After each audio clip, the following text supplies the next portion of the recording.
Tom Pearson, thank you for joining us. And we've been trying to schedule this for a little while now.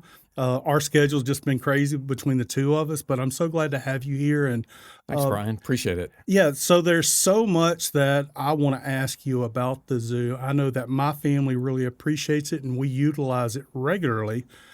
But before we get into the zoo, I mean, there's been a path that you've taken that's probably unconventional that most zoo directors don't take. That's So for sure. your history is in I'm going to butcher the word meteorology. Correct. I think a little over 25 years. Oh, in even it. more than that. Yeah, probably 30 now. 30 Maybe years. even a little bit more than that. Well, I'm still a meteorologist, not on TV anymore. Right. This August will be 4 years that I left that.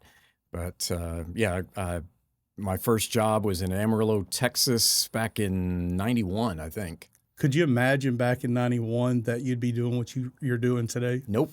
I mean, is that like complete opposite ends of kind of career paths? One would think, but I've always liked animals my whole life. I've had every kind of pet imaginable, lizards, snakes, chickens, cats, turtles, frogs. I mean, the whole gamut of things. So I've also loved trains my entire life. Right. And we were talking a little bit before we started this, that that's kind of how I got started at the zoo. And I hope I'm not putting the cart before the horse here. You're good with that. When I moved here in 93, it was a long time after that, actually, but I discovered that the zoo had a train, but it hadn't run at that time in 10 to 15 years. And I was like, why? I mean, everybody loves a train. So that was my first task, to try to get the train running again. So what made you... It took me a while. So why the train out of everything you could invest your time in at the zoo? I think it was fair to say that the train... and you didn't even mention it, that some of the tracks have been completely removed. Correct. It wasn't like an easy thing to do. No, it's was like not. having to start from absolute scratch to make it happen. So why? Nearly. A love of zoo and animals and a love of trains. And I know how much I enjoyed riding trains like the one we have when I was a kid. And a lot of people enjoy it as an adult. And so it turns out that really, in a sense, 2 generations of kids missed out on riding that train. So I didn't change really the course or the right of way. It's still on the original path that started, I think, back around 1970. But as we just said, there were several sections where the track had been completely removed because it was in the way, or they wanted to build something else in its place. Right. And so at the end of the day, it took me 2 years, pretty much by myself. Occasionally I had some help. I think I replaced well over 1,000 railroad ties, and each tie has 4 spikes. Each spike is hand driven by a 2 or 3 pound handheld sledgehammer. So I always kidded, if I went to the state fair, where you swing that big thing and you win a prize, I would probably bust the bell right off the top of that thing. I mean, how in the world would you sit there and map something like that out? So I think you'd mentioned you were, before we started recording, it was you were serving on the nonprofit board there at the zoo. Right, the Zoological Society, yep. And that's how I got into it, because they agreed, let's get the train running again, because it is a revenue generator, which is good. Sure. And, everybody loves riding the train. Yeah, but I mean, just the task itself, you starting on your own with it. This podcast is possible because of your support of our real estate business. If you're looking to buy, sell, or invest in real estate, I'm confident we have the tools and the processes to help you reach your real estate goal. For more information or to reach out to us, check out the podcast description for our contact info. When you made the first step into it, I can even tell you exactly where I started, and then just went around the whole railroad. But when you started looking at that project, you had to realize that it was such a huge project. It wasn't going to get finished overnight. Did you have a plan? Didn't really have a plan. Just whenever I could get down there, I would. On the coldest winter days, I wouldn't go. The hottest summer days, I wouldn't go. But I tried to go at least 3 to 4 times a week and put anywhere from 2 to 4 hours in. using my own tools for the most part, although the zoo allowed me to use their skid steer. Okay. That helped a lot Yeah, because for a lot of different things. lifting but all of that stuff would probably yeah. So once I got, it hadn't run in who knows how many years. There were trees growing up in the right of way. Some what had places happened- so overgrown with weeds and grass you couldn't even see there was a railroad there. What about the old train? What happened to it? We don't really know. The original train is really obscure. It was actually coal-fired steam engine. Oh, wow. And we believe that it might be at a hobbyist's house somewhere in Arkansas. I've seen pictures on Facebook, and it was being restored, but that'll never come back because that may be nostalgic, but it's not at all practical. No, I agree with that. You have to, it's a potential bomb because you build up steam pressure in a boiler to hundreds of pounds of pressure, and you have to put coal in it and get the fire started, boil the water. It's a tremendous amount of work and maintenance. And I would think it'd take a special person to be able to operate that. Yeah, I mean, you would almost have to have like a retired steam locomotive engineer, and those aren't around anymore. Right. I'm not to say that somebody couldn't learn, but it's just not practical at all. So now we've gone with a train made by Chance Rides out of Wichita, Kansas. It's what just about every zoo or amusement park that has a train uses. They're handmade, and again, in Wichita, Kansas, they're fabulous trains. That you can get them in gasoline, which is what ours is. You can get them in propane, and now they even have an electric one, which is pretty cool. But they're pricey. A Locomotive is, you can't touch one new for $200,000. Wow, I can only imagine. And the coaches are $65,000 to $70,000, so it is not cheap. When you started this project, I think you had mentioned you'd went several years and just decided you needed a break. So how long was that period for? That break was about 7 years. As I didn't have any support really at the time. Every now and then they'd throw me a bone. Very little support at all. And I was working weekends then, just on my weekends. And then the last straw, I guess, is where I had spent one whole weekend, all day Saturday, all day Sunday, replacing a stretch that was about 100 feet long. And unbeknownst to me, the city did decide to replace the trestles, the bridges that the train goes over. And they brought in heavy equipment, and instead of laying down mats and just putting, the tracks of the backhoe, to the left and right of my tracks and just running, like that. They didn't set it on top of it, did they? They just pulled it up out of the ground. It took me a whole weekend. And that may not seem like much, but when you're volunteering your time, it means everything. Your whole weekend to put in this track, and then you come back next time and it's all gone. I was like, okay, I'm done. That's it. Last straw. I wasn't quitting forever, but I was taking a sabbatical until something significant changed, and that took 7 years. So 7 years. What was that change that brought you back? Well, we did get a whole new zoological society. Every single member was different. Now, can you explain what that society is? Oh, it's a nonprofit, and they're all volunteers except for the office manager. That's a paid position, but everybody else is a volunteer. And their goal is to promote the zoo and raise money for the zoo, not for the city, but for the zoo. So any money they raise goes directly back into the zoo after they pay any expenses. So the funding for the zoo it's funded and owned by the city of Monroe. Correct. But however, the train is not. Yeah. So the Zoological Society is kind of that helping hand that allows for funds to come to any money that they raise comes right back into the zoo. Mm-hmm. And like you mentioned, the train is not owned by the city. Correct. The right of way it's complicated. Well, it's not really. Like the zoo, we are responsible for the tracks and the maintenance, the right of way.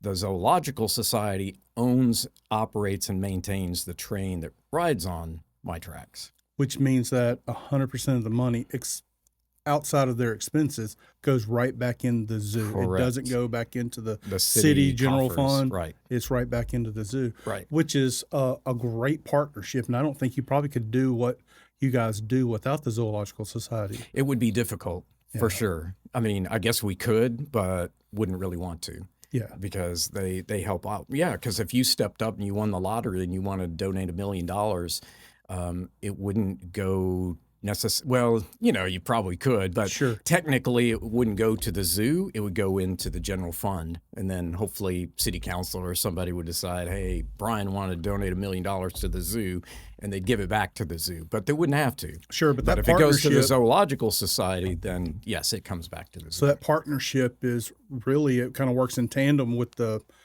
city to give the supplement so that we can do cool things within Correct. our zoo. Yep.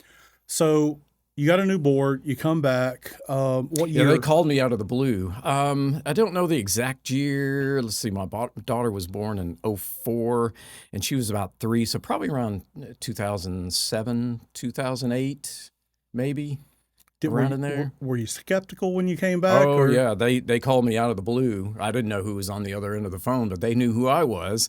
And they were like, hey, we heard you're the train guy. Would you be interested in renovating the train? Because we're serious about bringing that back. And yes, I was pretty skeptical. They invited me to a meeting. So I was like, well, I'll come, but I'm making no promises. So I went, and they had it all itemized, how much they were going to put and invest in each one of these things. A new depot was going to be, $20,000 to get it revitalized. I'm not going to say any names because I'm not sure if this person wants her Sure. name used, but she's the treasurer now. Well, maybe already said who that is then. But anyway, by the end of the meeting, she wrote a check for $20,000. Wow. And I was like, okay. To show that commitment. Yeah, they are serious about this. And count me in. So, but in my mind, I hadn't been back to the train tracks in 7 years. So in my mind, I was almost finished. I was like, I can go back and crank this out. I'll be done in a few months. When I went back, sadly, nothing had been done in 7 years. Right. And 2 years of my work, the first time, couldn't even tell that I'd done it. I literally had to start all over. Did you see any increase in volunteers during that time of help? Not really. I had a few from time to time, but this time the society had the ways and the means to support my efforts. So Okay. if I needed a dump truck load of rock, they'd get me a dump truck load of rock. If I needed $10,000 worth of railroad ties, they'd get me $10,000 worth of railroad ties. If I needed a special tool, they'd buy me the tool. So they were much more supportive this time. So during this whole time, you were still on air, Yep. working for one of the local TV stations, kind of doing your thing. Yep. So how did that first approach happen where you were pitched the idea of, would you be interested in taking this position? Oh, in the zoo director position? So coming up this August will be 4 years. Prior to that, for 2 years prior to that, I'll just say management was, in hindsight, probably trying to force me out. And I was miserable. I mean, I loved what I did. I loved the viewers. I loved interacting with people outside of my job, but at my job, it was horrible. Just taking advantage of me, disrespectful, lied to. I mean, the list just goes on and Sure. on. And I literally was working 6 days a week, no holidays off. I mean, I know you can play the little violin, but this is going on now for 2 years. Well, I mean, And that's- also, mind you, I'm a 20 to 25 year veteran. I'm not some new kid right out of college. Right. So my wife and I talked on and off for a while, and finally we got to the point where life's too short. And one day I went to work, and the general manager pushed just a little too much, and that was the last straw. And that's not how I wanted to leave, not when I wanted to leave, but I resigned on the spot. It was just too much. So Yeah. I actually was off for about a year. Okay. I wasn't at the zoo. I volunteered, but I didn't have this position, wasn't at TV. I got back into real estate. You know a little bit about that, don't you, Brian? I do a little bit. And so that was starting to pick up. And then all of a sudden, was approached from our new mayor and said, hey, I heard you had an interest in helping out at the zoo and maybe being the director. And I'm like, yes, sir. And yeah, I'll call you next week. We'll go to lunch. Next week, sure enough, he called. And we went to lunch, and I got hired. Well, I figure that with all your years of service working within the zoo, you probably had a really good knowledge base overall of kind of how the zoo was laid out and kind of some of the inner workings of it. But once you got in that position, was there any one or two things that kind of surprised you on? Yeah, I didn't know about that. Yes. When I got hired, frankly, it was one of the happiest days of my life, because it just was. I mean, everybody was supporting me, it seemed like. Social media kind of blew up. I was really flattered. It was just great. But then reality began to set in, and I discovered red tape, and I don't deal with the animals on a daily basis. I have people that do that, but I had to deal with some of the people.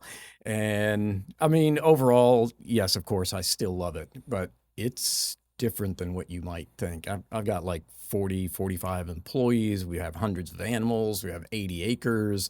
It's a lot. So, did It's you a have lot. any type of management experience? Not really. Getting into Just this. kind So, of learning it as you go. But I've been around the block a yeah. time or two, and I try to treat people the way that I would like to be treated. I know why I'm there, to try to get the zoo back on track. And I figure on some level, just applying common sense Correct. is gonna take care of most of the things. So when you got on board at the zoo, I'm sure you had a chance to look at, the finances of the zoo. Now, I've been told that a zoo, in most cases, they're a strain on a city's budget. Zoos are not typically money makers Correct. for a municipality, but it's a quality of life investment Correct. that the cities decide they You're a want to keep smart in. guy, Brian. Well, I tried to do a little bit of homework. When you look at kind of where our zoo was when you came in, and this is going to be Brian saying it, definitely not you. Our zoo had been, I think, neglected for many, many years, and I don't think it's probably any one person that we can point to why it happened. I think it's just kind of the nature of economics when it comes time to spend money. Roads and schools probably are going to outpace anything that we have at a zoo, or the rising of employee wages and retirement and all of that good stuff of managing a city budget. I think less and less, I'm not saying less and less was taken away, but more and more was not given to be able to maintain at the level that it probably should have been for many years. Correct. But one of the things that my family noticed that after you came in, it wasn't like the next day it happened, but over the past several years, we have noticed steady incremental growth of enhancement to that zoo year over year. And I want to make sure that when we finish this podcast today, that everybody in our community knows and understands that it is a privilege for us to have a zoo. Absolutely. Many communities do not. Shreveport is way bigger population center. They don't have a zoo. It is an asset. How many people on average are coming through the zoo on an annual basis? I'm glad you asked that question. Going back through the records the best I can, some of them were a little bit incomplete. But going back about the last 10 or 15 or so years, it appears that the average annual attendance of people actually walking through the front gate was about 60 to 62,000 annually. 60 to 62,000. The first year I was there, we increased that to 69,000, which is headed in the right direction. We still had a long ways to go. Sure. But word of mouth can be your best or worst advertiser. And it used you're to right. be nothing on social media except negative comments about the zoo. And that really hurts. Sure. Because no one there is thinking, I'm not going to do this. Like, maybe I approach that a different way. They all care very much. It's very important to them. And they try as hard as they can try. And they're there. Not everybody, but I mean, it's a 24/7, 365 operation. Even if the zoo is closed, say Christmas Day, I still have employees that come because the animals Have to be don't taken know care. it's Yeah. Christmas Day. They still have to be cleaned up after. They have to be fed. They have to be watered. They have to check, make sure everything is okay. On the hottest day of the summer, the coldest day of the winter, that continues. Anyway, so last year, we believe we set a record attendance at 80,000. Oh, wow. And this year, we are running about 8 to 9% above that. So what do you think the train had to do with? The train came last year, right? 4 years ago, actually. Okay. It's been And that long already. yeah, 4 or 5 years actually. I got that going again. Yeah. Okay. So the train came before you actually Oh took yeah, the position then. yes, Okay. absolutely. So I finished the tracks. Again, that took me about 2 years. I can't even describe to you how much work that is, but unless you So came and did it. so that had to have been a blessing, because I don't know that had you gotten the job earlier, you would have been able to finish The director Yeah. job, I wouldn't have been able to personally, no. So timing is everything in life, right? Yes, absolutely. And then another weird thing is in my downtime or like my dinner break at the TV station, if I didn't go home, I would sometimes get on the internet and look for pre-owned locomotives or pre-owned trains. And, you could find some every now and then, but it'd be junk. I found one that was fabulous, but it was in Germany. It still would have been feasible to bring it over, but by the time we discussed it in the society, it got sold. And at the same time, I had cancer and I was going back and forth from Monroe to Houston. And one day I decided, you know what? I'm going to go way back, keep clicking next, looking for locomotives or a train. And I finally found one. It was just a locomotive and it was for sale. It's one owner. They wanted $35,000 for it. And I was like, this has probably been posted, 300 years ago. It's already sold. Nope.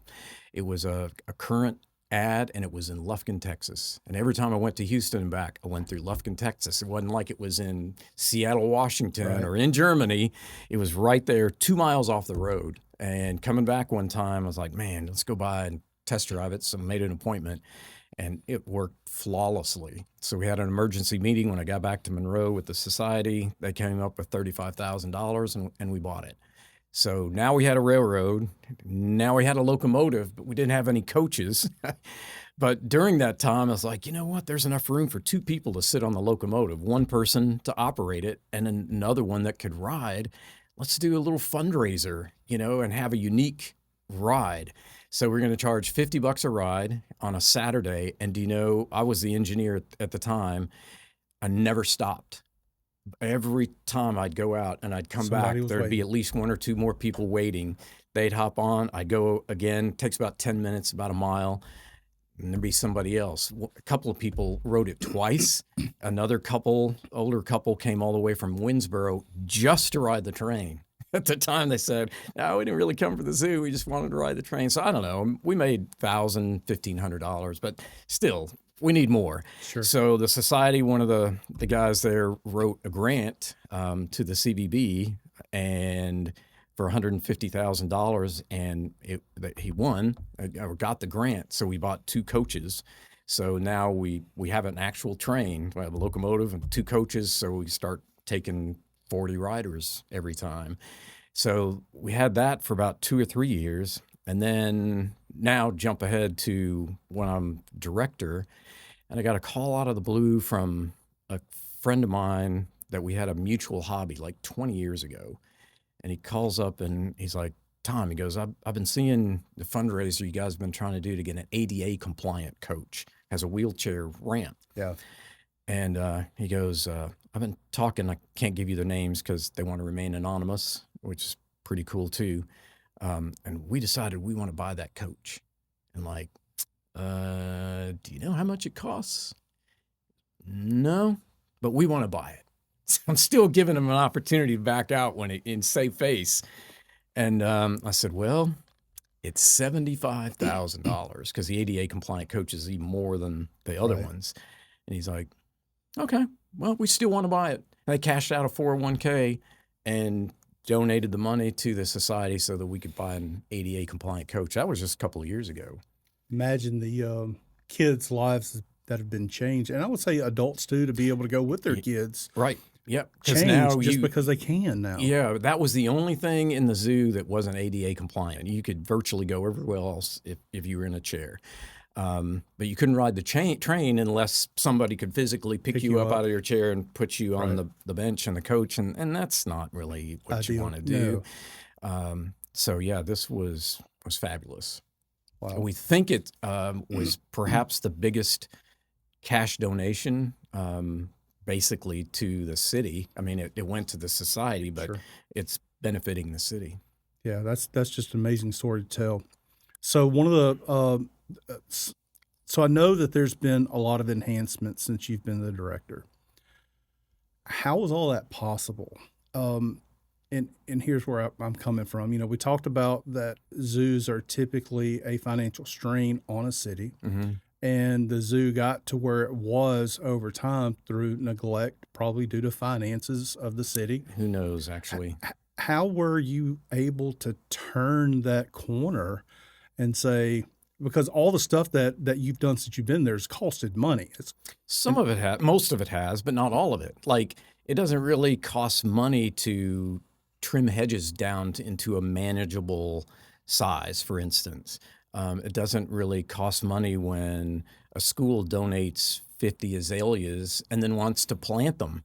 That's an enhancement. So really the community has become invested in our zoo as well. And I think you mentioned this before, that Monroe in this area is lucky to have a zoo of this size, or frankly, any size, because, you know, this is not a huge population center. Alexandria is pretty lucky too. Right. Their zoo is half the size of ours, but they have the same budget. And so, hey, I'll toot their horn. That's a nice zoo. Shreveport doesn't have a zoo. Jackson has a zoo, but I've heard that it's been in a downturn for a while, sadly. Well, speaking of Alexandria, it's a good segue into just mentioning this, and I'd like to come back to some of the additional enhancements. But one of the benefits that my family has been able to enjoy is that the family membership that we get. I believe that's through the Zoological Society. Correct.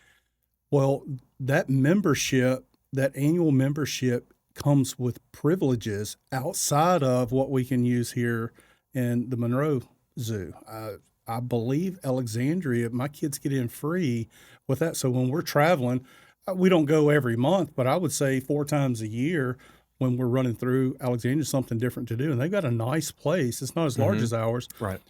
But with that same membership, we're able to get into that zoo free of charge.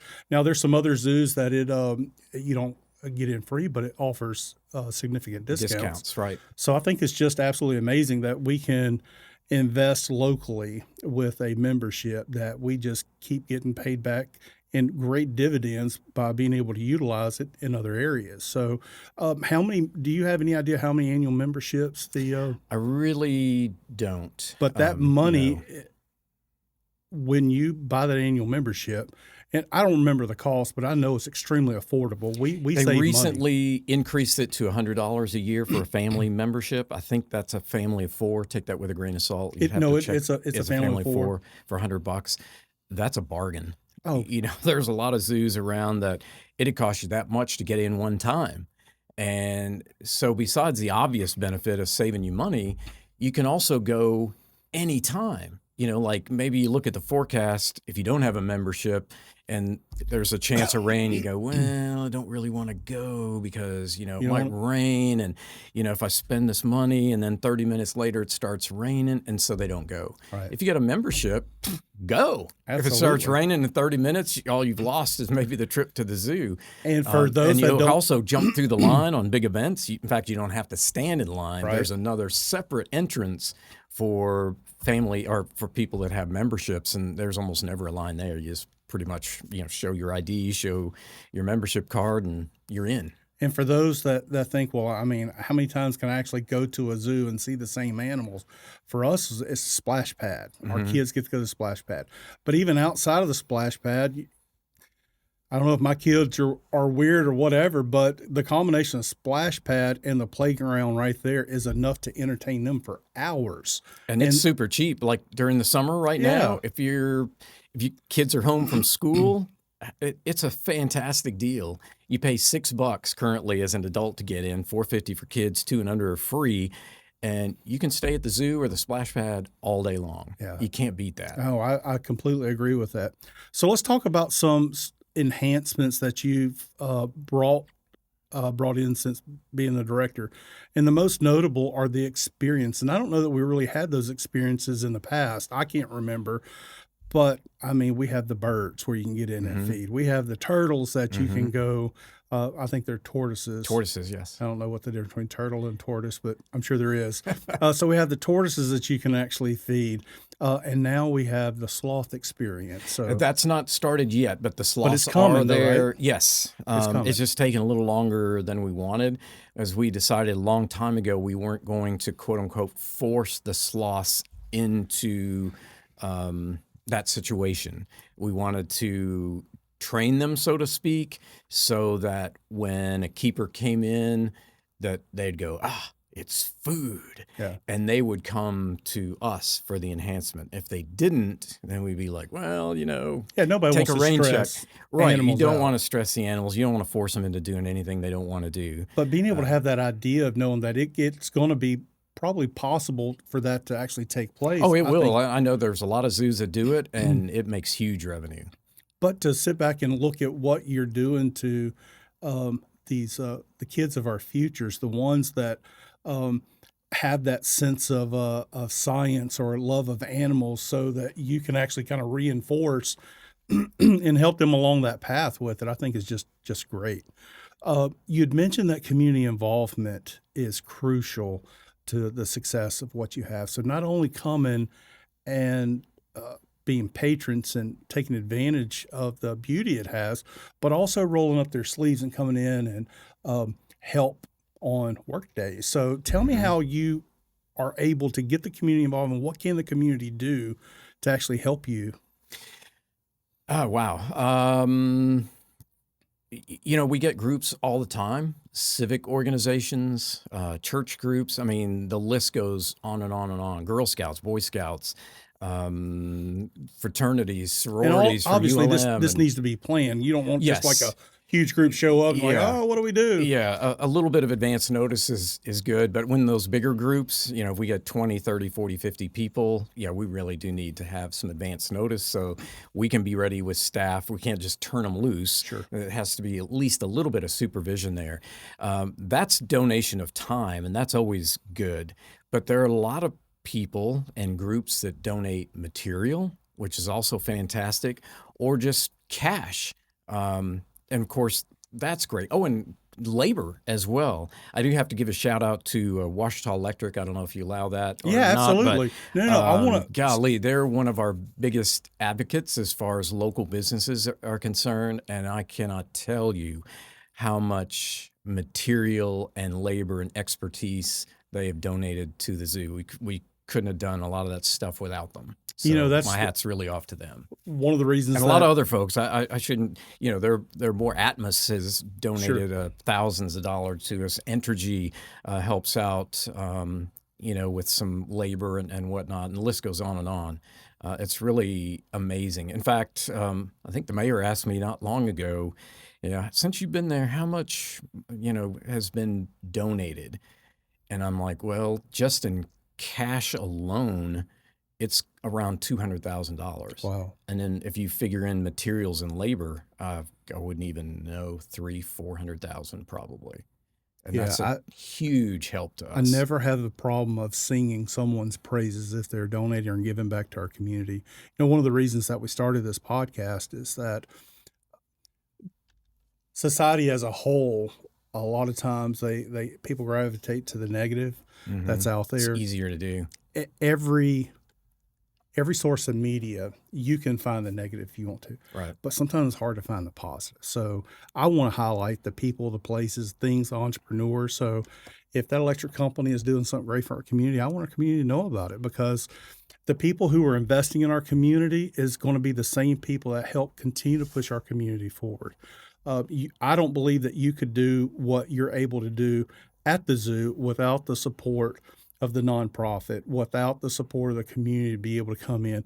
You probably could do it, but you wouldn't do it on the level that you're doing it right now. Oh, yeah, absolutely. Yeah. I mean, it's been a tremendous help. And the society has been able to do what they can do, I feel like, because of the train, and they've revamped the gift shop. So if you go to the gift shop, any money that you spend there, that profit stays. They own and operate the gift shop as Okay, well. fantastic. And once upon a time, they did the same thing for the cafe. Then they decided they didn't want to do that. So that's another thing I've got to do now. Is the cafe is now run by the zoo. So I have to have employees and make sure we have, a good menu. And that seems to be doing well too. In fact, gosh, we have combo meals and Oh, whatnot. goodness. So I'm trying to make it a place that you might want to come and hang out. And probably put up some speakers, getting some plants out there, trying to get some new furniture out there, new signage. And the food's not bad, especially for zoo food. And I think Sure. it's priced pretty fairly. So again, that's just another way to enhance your experience and help support the zoo. So what's next out there for you guys? I know the mayor just recently did a big rollout for Parks and Rec for the city, and I have not had a chance to look at the master plan.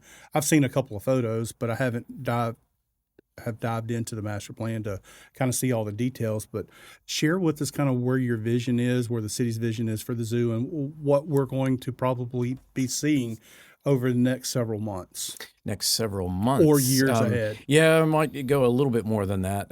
Two things, really. One is already now finally in the works. We've had a delay after delay, but about 2.5 years ago now, the CVB, or Discover Monroe West Monroe, the Convention and Visitors Bureau, we applied for with the help of Miss Alana, the president. She just called me one day and said, "Hey, maybe you ought to apply for a grant." I'm like, "Huh?" I didn't know anything about it. And she goes, "It's due in 2 weeks." I'm like, "I don't know anything about it. I'll help you." So we collaborated, and I was able to get this little grant put together. And it turned out they approved it for $400,000 to revamp our Louisiana Purchase exhibit, because that's in our name, for one. There's no other zoo in the country that we're aware of that does anything for the Louisiana Purchase. And if you're not familiar, the Louisiana Purchase exhibit area of our zoo, the only animals that you're going to find in there are animals that are native to the original Louisiana Purchase. Okay. So are they exotic? No, not really, but they're still pretty cool animals to look at. And I would venture to say that many people have never laid eyes on several of those animals, like a Up coyote close. or Yeah. We've got some bobcats, bald eagles, bison, a pretty good range of animals there. So that was 2.5 years ago. And then delay after delay, COVID is in there. Now it was approved to go out to bid, but it was jacked up to $1 million Oh, goodness. because of all the price increases. We only got back one bid, and he wanted $3.5 million. I'm like, well, that's not going to happen because Right. we only have $1 million, $1.2 million. So went back to the drawing boards. Nobody on the team had ever seen this before. And we actually hired an award-winning architect out of Little Rock, been in business 30 years. He had never seen anything like it. Nobody in engineering in the city had seen anything like it. So it took some more work, some help from the police jury. They chunked in some more money, and we got the project out to bid again. Coming up this week, as a matter of fact, it's going to go out for 30 days. And now I think the cost is around $2 million. But within that will come a permanent home for our beaver, a permanent home for our otters. So those will be brand new exhibits for some turtles and some alligators. And the coolest thing to me will be a very large lagoon. Now, we haven't had this before, and we're going to put about 20 or so small alligators in there, maybe Okay. 2, 3, 4 footers. And you'll be able to go out on this platform that overhangs the water, and you'll be able to purchase some food. And then it'll be, like dried dog food, Right. and throw that out into the lagoon and watch the alligators come up and eat it. So, Oh, I think that'll be awesome. yep, I think that'll be neat.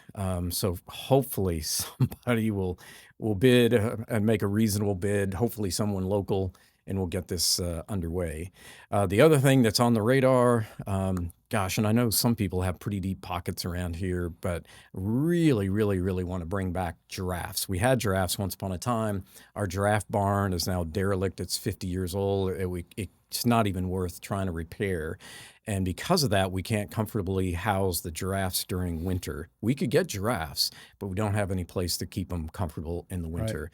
So we need probably $300,000, build a new giraffe barn. We'll get giraffes. And of course, along with that will come giraffe encounters. So once again, you'll be able to purchase, maybe 3 or 4 leaves of lettuce and go actually feed the giraffe and be like as close to the giraffe or closer than you and I are right now. And that's another cool experience that everybody enjoys, and another way to generate a little bit of revenue for the zoo for other projects. Well, I think it's fantastic. The direction you guys are going, see it as a continued upward trajectory. With everybody's help. Yeah. So if you don't visit, that doesn't help. Just come out and check it out. I agree. So if people want to if a civic group wants to get involved to schedule time to be able to give you guys, how would they reach out? And just call the main number, 329-2400, 329-2400. Operators are standing by. Call now. And we'll Call make sure in the next 5 minutes. We'll give you a free bat. Yeah, and when you do that, then just ask for me, and we'll get it set up. I'm there Monday through Friday generally, so 8 to 4. So time is 7 needed. to 4. Money is needed. Materials sometimes, depending on what we're doing. Yep. So I'm not ever afraid for that big ask. So if somebody here is listening or watching this and they want to just write a check to say, hey, we want to go ahead and get giraffes back next year. Or it could be a team effort. If somebody around, they don't have, that's an incredible amount of money to me and probably to you, but to other people, it's not that big a deal. Sure. But maybe they know somebody and make a challenge and say, hey, I'll chip in 50 if you do 50, and then absolutely, before you know it, you've got the money. So if there were groups or an individual that wanted to dedicate money just to that project, would the Zoological Society be okay with that? Absolutely. Okay, yep. Fantastic. Fantastic. We definitely could do that. Or a fundraiser. We've tossed that around a little bit as well. Like silent auction and a band and that kind of thing, like an after hours event. That's kind of been touch and go, but yeah, we're up for any of that. So let's talk about events. I know that, and I will tell you that I'm not up to date on any events. If you guys are having special events, I know around Easter. I mean, that's a extravaganza. Massive. If the weather's nice, we'll have 2,000-3,000 people there. Yeah, it was. I've been a couple of times. I took my daughter when she was young. It was fun, but the amount of people that showed up was amazing for that. What kind of events do you know if there are any events that are planned throughout the rest of the year? Yes, extravaganza is usually the weekend before Easter, and then we also have I've had a senior moment here. Our event during Halloween. Okay. And that's a big fundraiser as well. That's always fun. That's typically the Saturday before Halloween. And then a new one that we've started a few years ago with the help of Jeff Guerrero. He's the sponsor, and that's our Jungle Bells. And typically on that, now don't hold me to it, this is what we've done in the past, doesn't necessarily mean it will continue. Sure. But he has allowed people to come in for free, and then he pays the balance. Wow. So that's pretty cool. And like I'm sure his that helps out. birthday, his Christmas present to the community. Oh, fantastic. What's the one thing that you would like the people that are watching this today to walk away with knowing about the Louisiana Purchase Garden Zoo? What's the one takeaway? Wow. Yeah, we know it's been in bad shape in the past. We still have work to do, for sure. We know there's still problems, especially with a lot of the buildings. They're old. I mean, they're 50 years old, haven't had the maintenance that they needed. So we're trying to take care of that while at the same time we make improvements and bring in new exhibits and new encounters and things like that. So just know that we are all can't wait to keep heading in the right direction. And we hope the community supports us because I think, as we said earlier, we're lucky, being in Northeast Louisiana to have a zoo. In fact, according to the CVB, Convention and Visitors Bureau, the zoo is the most visited venue in Northeast Louisiana. Wow. So we want to keep it that way and have people keep coming in and supporting us. Yeah, and I would also venture to say that tell your friends and family that may not live here. I mean, the zoo, has an economic impact for people traveling here. Absolutely. They have to stop and eat at our restaurants. They may stay in our hotels. Correct. Buy gas. Yeah. Shop Shop in our local boutiques that we may have. So there's a lot that we have to offer in Northeast Louisiana. And I think that we are very lucky to be able to have the zoo. And I think us in the community really appreciate the efforts that we've seen since you've been director. And I know it's not just you. You couldn't do it without the team that you have working with you, the nonprofit that comes alongside of you, the support from the administration now that believes in economic growth for our area. So, and sometimes you got to spend money to make money. But I'll throw this in too. In the past, when you said zoos can be a drain on municipalities, I'm not really into the politics and all that kind of stuff. But it's my understanding that in the past, the zoo has a budget that's over $1 million, but it would still have to be subsidized anywhere from $300,000, $400,000, $500,000 out of the general fund to keep it going. If it had been a privately owned zoo, it would have failed a long time ago, sadly. But my goal, one of my first goals, I was like, man, I want to at least be able to break even. And last year is my understanding that we almost did that. I think it only had to be like $40,000 put in to keep it, at the break even. So since we're running about 8 or 9% higher attendance this year than last, we may get to that point. And of course, if possible, I'd like to exceed that. But that was my original goal. And we're hoping inflation is not going to squash that idea. Yeah. But I think it's great that you have that mindset that knowing that these things have been drains on cities before, but to have your team rally behind, let's see if we can make this place self-sustaining. Because when we get to that point, we've got just that much more pride in the place because we're generating more revenue. We got more people coming in town to visit it, which means that we're going to have future growth. And what that growth looks like could be different than it is right now, but we know that we're going positive with it. It's an asset to our community. And Tom, I really appreciate what your team does to support our community. They're hard workers. And again, they're out there every day. In the spring and the fall, a lot of folks that work inside go, man, I wish I had a job I could work outside. But then come the rainy, cold days of winter and the sweltering days we've had in the summer, man, I'm glad I have an air-conditioned job inside. But guess what? My staff, they're outside in the cold and the rain and the sleet and the hot, taking care of the animals and making sure the zoo is as good as it can be. Well, I think they're doing an amazing job of just watching the growth of the past couple of years, and can't wait to see how things turn out down the road. Tom, I really appreciate you coming in, giving us your time. Thanks so much for the invite, Brian. Yeah, it's the zoo. We're so fortunate to have it, and we appreciate everything you guys are doing for us. Thank you. Appreciate it. It means a lot. Thank you. Yeah. Thank you for taking the time to watch or listen to this podcast. We really appreciate your involvement. Please leave us a comment, or even better yet, subscribe to this podcast and hit that notification bell so that you can be alerted for every new episode when it hits.